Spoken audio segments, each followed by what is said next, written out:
उपनिषद वेदांत ग्रंथों का परम शुभ सार है। गाते जहाँ जन नित्य हरि गीता, निरंतर नेम से रहते वही सुख कंद नटवर नंद नंदन प्रेम से।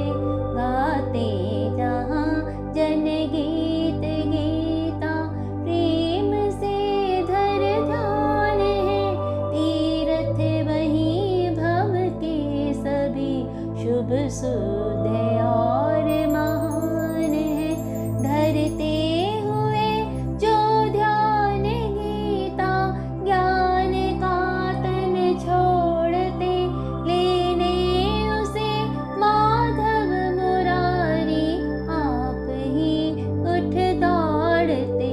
सुनते सुनाते नित्य जो लाते, से व्यवहार में पाते परम पद ठोकरे, खाते नहीं संसार में। तज धर्म सारे एक मेरी ही शरण को प्राप्त हो। मैं मुक्त पापों से करूँगा, तू न चिंता व्याप्त हो। 8वां अध्याय अक्षर ब्रह्म। भगवान ने 7वें अध्याय में बताया कि यह संसार नाम रूप वाला है। जब तक हमारी जानकारी इन्हीं नाम व रूप वाले संसार के बारे में है, तब तक उस जानकारी को ज्ञान कहा जाता है। जब इस नाम रूप वाले संसार के परम कारण, उस अदृश्य परम तत्व के बारे में जानकारी को ही विज्ञान कहा जाता है। यह विज्ञान तब होता है जब हम यह जान लें कि वह अदृश्य परम तत्व ब्रह्म हमारा ही मूल स्वरूप है। इस परम तत्व को जानने की कोशिश करने वाले 4 प्रकार के भक्तों के बारे में भगवान ने बताया और यह कहा कि इन चारों प्रकार के भक्तों में ज्ञानी भक्त सबसे श्रेष्ठ है, क्योंकि उसे ज्ञान हो गया कि सब में वह एक वासुदेव ही है। 7वें अध्याय के अंत में भगवान ने अर्जुन को बताया कि मुझे पूरी तरह से वही ज्ञानी जान पाता है जो 8वें अध्याय में बताए ढंग से जानता है। अर्जुन के ध्यान को अपनी ओर खींचने के लिए भगवान ने कुछ नए शब्दों का प्रयोग किया है। उन्होंने कहा कि मुझे जानने के लिए यह जानना चाहिए कि ब्रह्म क्या है, अध्यात्म क्या है, कर्म क्या है, अधिभूत क्या है, अधिदेव क्या है तथा मरते समय क्या करना चाहिए। इस 8वें अध्याय में इन्हीं प्रश्नों का उत्तर बताने जा रहे हैं। अर्जुन ने कहा कि हमें समझा कर बताइए कि इन शब्दों का अर्थ क्या है। भगवान अर्जुन को अब बताते हैं, ब्रह्म वह है जिसका कभी नाश नहीं होता, जो सबसे बड़ा है, सबका आधार है। वह इतना बड़ा है कि उसकी कोई सीमा ही नहीं है, अनंत है। यही ब्रह्म तत्व जब हमारे भीतर चेतना के रूप में सब कुछ अनुभव करता है, तब उसे अध्यात्म आत्मा कहा जाता है। इस संसार को बनाने की क्रिया को कर्म कहते हैं। यहाँ कर्म शब्द का प्रयोग साधारण क्रिया के अर्थ से नहीं है, बल्कि सारी सृष्टि के निर्माण में जो क्रिया होती है उसके लिए यहाँ कर्म शब्द का प्रयोग किया गया है। अधिभूत उस सृष्टि को कहते हैं जो लगातार नाश होती रहती है। सृष्टि के लगातार बनते रहने को कर्म बताया, फिर उसी सृष्टि को जो लगातार बिगड़ती रहती है उसे अधिभूत का नाम दिया। ब्रह्म तत्व का तो कभी भी नाश नहीं होता। वहीं पर आकाश, वायु, आग, पानी और भूमि लगातार बनते बिगड़ते रहते हैं। करोड़ों प्राणी जन्म लेकर मरते रहते हैं, इसीलिए ये सब अधिभूत हुए। यहाँ समझने के लिए ब्रह्म की तुलना सोने से की जा सकती है। एक ही सोने से विभिन्न प्रकार के आभूषण बनाए जाते हैं। आभूषण तो बनते बिगड़ते हैं, लेकिन मूल रूप से सोना विद्यमान रहता है। इसीलिए सोने की तुलना ब्रह्म से की गई है और ये बनते बिगड़ते रहने वाले आभूषण ही अधिभूत कहलाएंगे। अधिदेव है पुरुष। आध्यात्मिक भाषा में पुरुष शब्द एक ऐसे तत्व के लिए प्रयोग किया जाता है जो व्यापक हो। जैसे हमारे शरीर में जो चेतन तत्व है वह हमारे शरीर का पुरुष है। यहाँ पुरुष शब्द नर तथा मादा का भेद वाला पुरुष नहीं है। महारानी मीराबाई ने जब वृंदावन के एक महात्मा का दर्शन करने के लिए अपनी प्रार्थना उन तक भिजवाई तो जवाब मिला कि वे स्त्री जाति से नहीं मिला करते, परंतु मीराबाई ने कहलाया कि मैंने तो संसार में एक ही पुरुष के बारे में सुन रखा है, फिर यह दूसरा पुरुष कौन है। परिणाम यह हुआ कि महात्मा जी दौड़े आए और मीराबाई के चरण पकड़ लिए।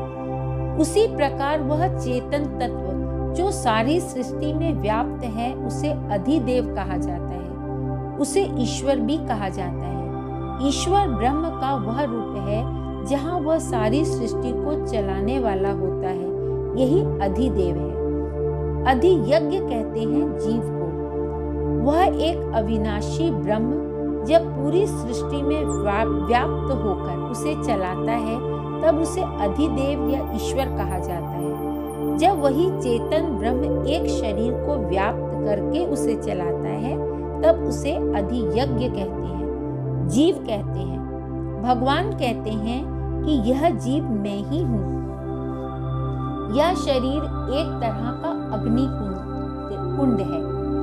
इंद्रियां हवन करने वाले यज्ञकर्ता के समान है। इन आहुतियों को वही जीवन रूपी अग्नि भोग करती है। हमारी पांचों इंद्रियों द्वारा प्राप्त बाहर के संसार के अनुभवों को केवल अग्नि रूपी जीव ही भोग करता रहता है, इसीलिए उसे अधियज्ञ कहते हैं। इस तरह से 6 प्रकार से दिखने वाला जो तत्व है वह एक अक्षर ब्रह्म ही है। भगवान कहते हैं कि जो व्यक्ति मुझे इस प्रकार जान लेता है उसी को मेरा ज्ञान पूरी तरह से हुआ होता है। जो भी इस पूर्ण ज्ञान को जानता हुआ मरता है वह व्यक्ति मुझ में ही मिल जाता है, वह भी सच्चिदानंद अविनाशी ब्रह्म हो जाता है। परंतु ऐसा नहीं हो सकता कि जीवन भर इसका अभ्यास न करें और सोचे कि मरते समय भगवान को स्मरण कर लेंगे। जो भी मरते समय जैसा सोचता रहता है वैसा ही उसका आगे का भविष्य होगा। यह निश्चित है कि हम जो जीवन भर विचार करते रहेंगे वही विचार मरते समय आएगा। भगवान कहते हैं कि मुझे जीवन भर जो व्यक्ति याद करता रहेगा उसी के लिए यह संभव है कि मरते समय में भी वह मेरी याद कर ले। फिर वह जीव के रूप में जन्म नहीं लेता, ब्रह्म ही हो जाता है। भगवान कहते हैं कि मरते समय जो जैसा स्मरण करेगा उसे आगे वैसा ही शरीर मिलता है, क्योंकि जीवन भर तो वह वैसा सोचता रहता था। जैसे राजा भरत मरते समय हिरण का स्मरण कर लेने से हिरण ही बन गए, परंतु उनकी तपस्या ने हिरण के शरीर में भी उनका ज्ञान बनाकर रखा। जब फिर मनुष्य का शरीर मिला तब उन्होंने बहुत ही सतर्क होकर अपने मन पर नियंत्रण बनाए रखा। भगवान अर्जुन से कहते हैं कि इसीलिए तुम हमेशा मेरा स्मरण करते हुए युद्ध करो। युद्ध करते हुए स्मरण करने का व्यवहारिक अर्थ यह है कि जो चाहे जो भी करो मेरा विचार बनाए रखो। जैसे एक चौथे मंजिल पर काम करती हुई माँ का विचार नीचे पेड़ की छाया में टोकरे में रखे छोटे से बच्चे के ऊपर टिका रहता है, वैसे ही जो भी कुछ किया जाए सदैव भगवान का स्मरण बना रहे और उसके करने में भगवान को अर्पण करने का भाव भी बना रहे। यदि हम रोज अपने दैनिक कार्य प्रारंभ करने के पहले बैठकर भगवान के बारे में कुछ देर के लिए विचार करने का अभ्यास कर लें तो धीरे धीरे उसका लाभ हमें यह मिलेगा कि दैनिक कार्य करते हुए भी उनका स्मरण बना रहेगा। इस प्रकार अभ्यास करने वाले अभ्यासी को विचार करने के लिए भगवान अब उस परम तत्व के बारे में कुछ बिंदु देते हैं। कहते हैं कि वह परमात्मा सब कुछ जानता है। वह सबसे पहले से वैसे का वैसा बना चला आ रहा है। वह पूरी सृष्टि का शासक है। वो छोटे से छोटे अणु से भी छोटा है और आकाश से भी बड़ा है। संपूर्ण सृष्टि का वह आधार है। उसके रूप का विचार करना संभव नहीं होता। सूर्य से भी अधिक प्रकाशमान है, पर वह अज्ञान के अंधेरे के उस पार है।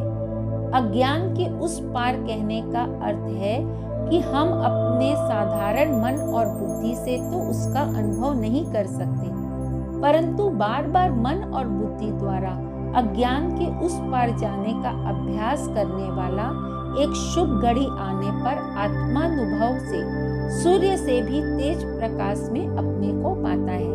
अथवा जैसे कोई स्वयं नींद से जग जाए, तब नींद के अंधकार से वह जगने के प्रकाश में अपने को पाता है। इस प्रकार से जो व्यक्ति हर दिन नियम से उस परम तत्व के ब्रह्म का अनुभव करने का अभ्यास करता रहता है, वह एक दिन उसे अपने हृदय में पा लेता है। फिर यदि मरने के समय उसे यह अनुभव की याद आ जाए तो वह मुक्त हो जाता है, उसका फिर से जन्म ही नहीं होता।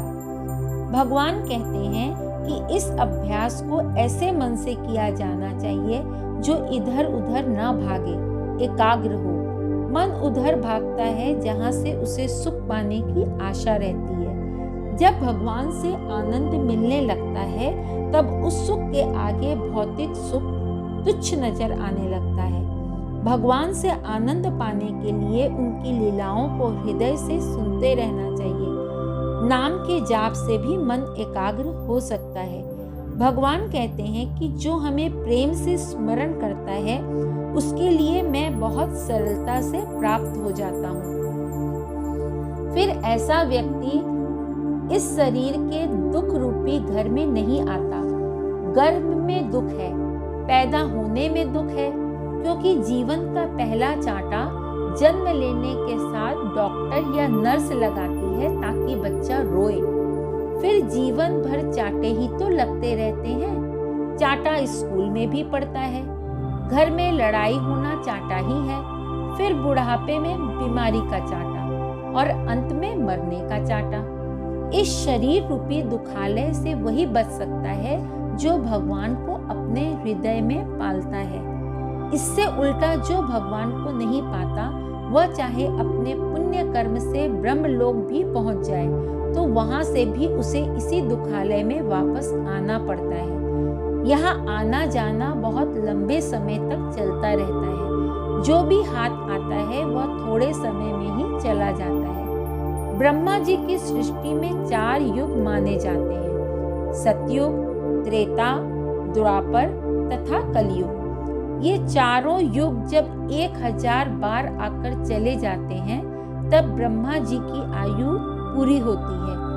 ब्रह्मा जी की आयु समाप्त होने पर यह पूरी सृष्टि उन्हीं के मन में लीन हो जाती है। वैसे ही जैसे हमारी सृष्टि हमारे ही मन में हर रात हमारे सो जाने पर लीन हो जाती है, फिर पुनः ब्रह्मा जी के जगने पर यह सृष्टि फिर से बन जाती है।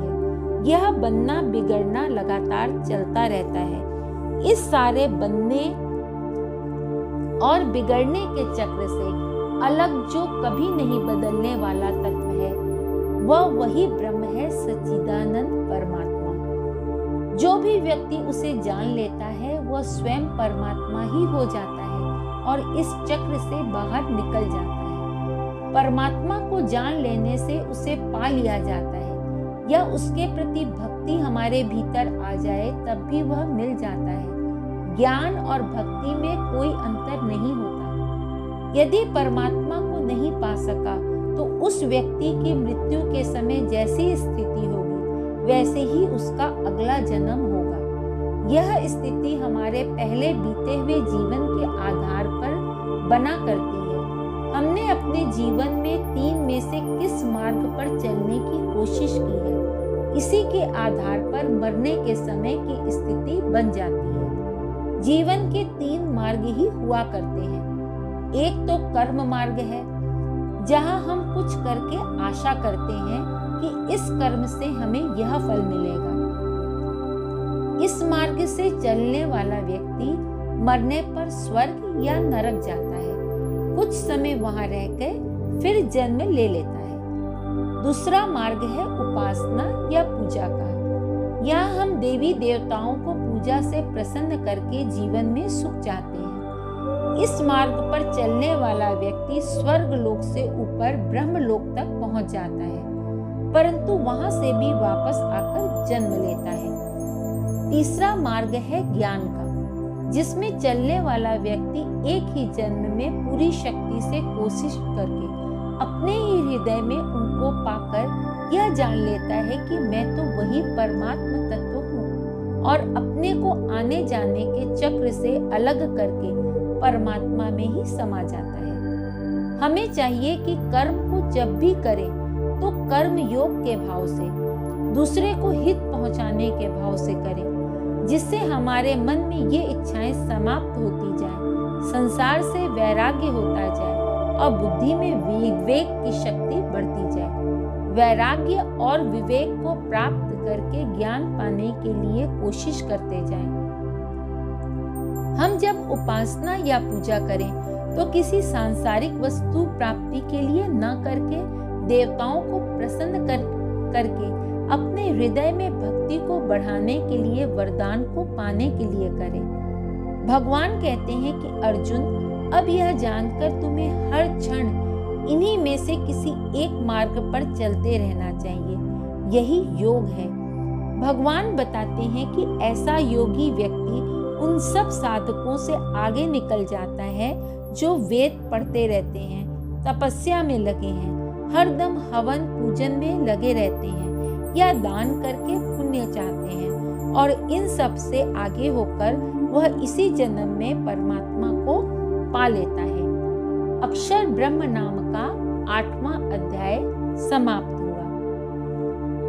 तज धर्म सारे एक मेरी ही शरण को प्राप्त हो, मैं मुक्त पापों से करूँगा तू न चिंता व्याप्त हो। हरि ओम।